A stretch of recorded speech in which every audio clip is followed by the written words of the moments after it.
Fire alarm in Tesco. Everyone need to evacuate. It's too loud.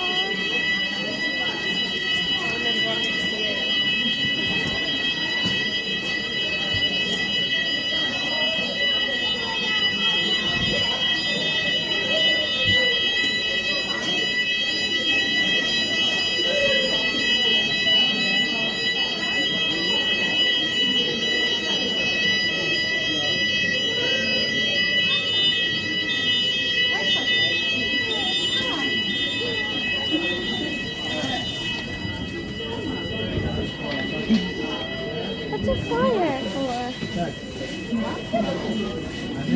We're gonna do some sales. Huh? We're gonna do some sales.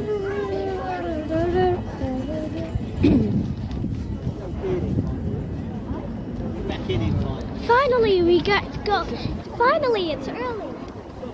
I know.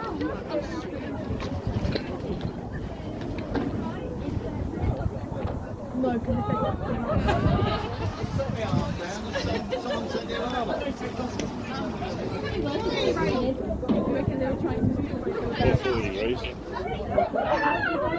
said to Kev, please give us